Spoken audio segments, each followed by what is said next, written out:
سوچیں، قرآن کی ایک آیت اور اس سے نکلتی ہیں تین بالکل مختلف تقدیریں، ہے نا دلچسپ بات؟ صدیوں سے ایک ہی آیت نے مسلمانوں کو ایک آنے والے جانشین کے بارے میں تین الگ الگ راستوں پر ڈال دیا ہے۔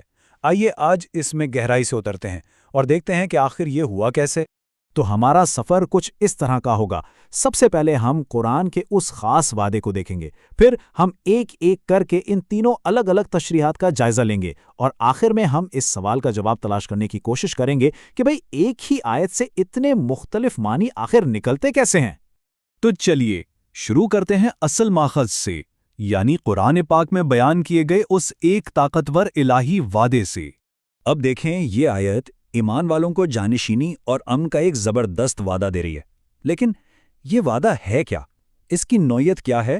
اور سب سے بڑا سوال، یہ پورا کب ہوتا؟ بس یہیں سے ساری بحث کا آغاز ہوتا ہے۔ اور انہی سوالوں کے جواب میں امت مسلمہ میں ہمیں تین بالکل الگ الگ راستے نظر آتے ہیں۔ تو آئیے سب سے پہلے دیکھتے ہیں سنی روایت کو، جو اس وعدے کو تاریخ کے آئینے میں دیکھتی ہے۔ دیکھیں، سنی نقطہ نظر کے مطابق یہ آیت کسی دور دراز کے مستقبل کی بات نہیں کر رہی۔ ان کے لیے یہ ایک ایسا وعدہ ہے جو پہلے ہی پورا ہو چکا ہے۔ تو یہ کیسے پورا ہوا؟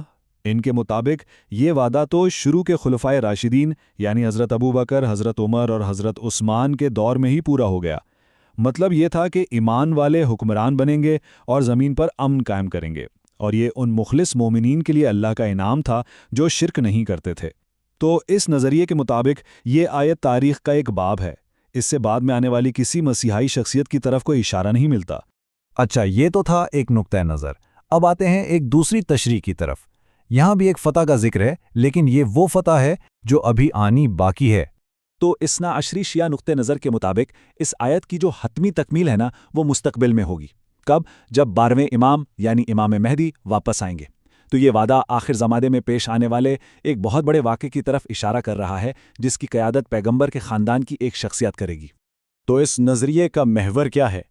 وہ یہ کہ اس آیت کا سب سے مکمل ظہور تب ہوگا جب امام مہدی ظاہر ہوں گے اور پوری دنیا کو انصاف سے بھر دیں گے، اور روایت کے مطابق حضرت عیسیٰ علیہ السلام بھی ان کی مدد کے لیے اتریں گے اور ان کے پیچھے نماز پڑھیں گے۔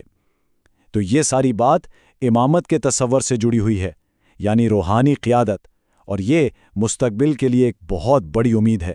چلیں اب ہم ایک تیسرے اور بالکل مختلف نقطہ نظر کی طرف آتے ہیں۔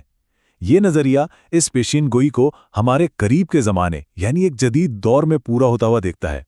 احمدیہ نقطہ نظر کے مطابق یہ پیشین گوئی 19ویں صدی میں ہی پوری ہو چکی ہے، جب اسلام کے اندر سے ہی ایک موعود مسیح کا ظہور ہوا، اور ان کی یہ پوری تشریح ایک بڑی دلچسپ تاریخی مماثلت پر مبنی ہے۔ اور وہ مماثلت کیا ہے؟ دیکھیں، حضرت موسیٰ کے تقریباً 1400 سال بعد حضرت عیسیٰ آئے، ٹھیک ہے؟ تو احمدیہ نظریہ کہتا ہے کہ بالکل اسی پیٹرن پر حضرت محمد صلی اللہ علیہ وسلم کے بھی تقریباً 1400 سال بعد ایک جانشین کا آنا تھا، اور وہ مرزا غلام احمد تھے۔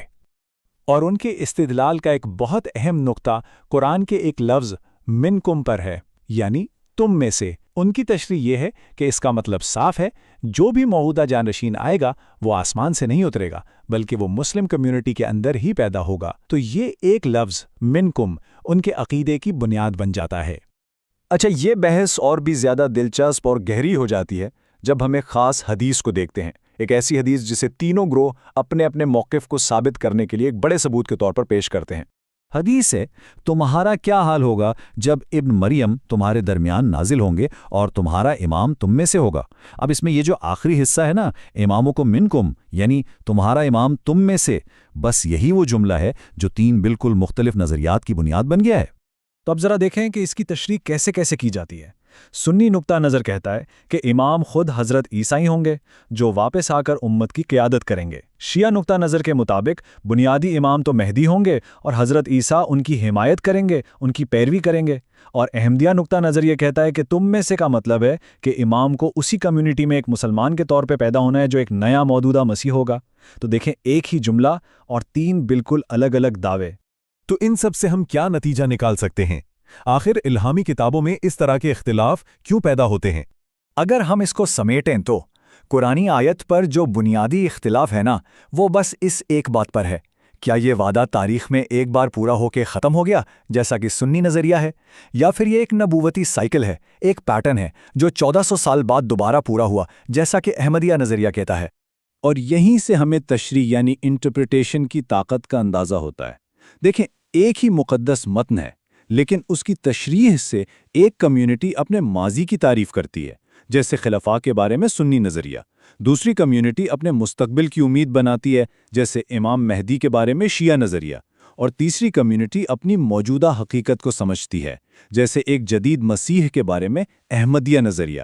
تو اصل چیز تشریح ہی ہے جو کسی بھی کمیونٹی کی شناخت بناتی ہے۔ اور یہ ہمیں ایک بڑے سوال کے ساتھ چھوڑ جاتا ہے کہ کیسے کوئی بھی کمیونٹی جب اپنے ماضی کی تشریح کرتی ہے تو وہ صرف اپنے حال کو ہی نہیں سمجھ رہی ہوتی، بلکہ انجانے میں اپنے مستقبل کا راستہ بھی طے کر رہی ہوتی ہے۔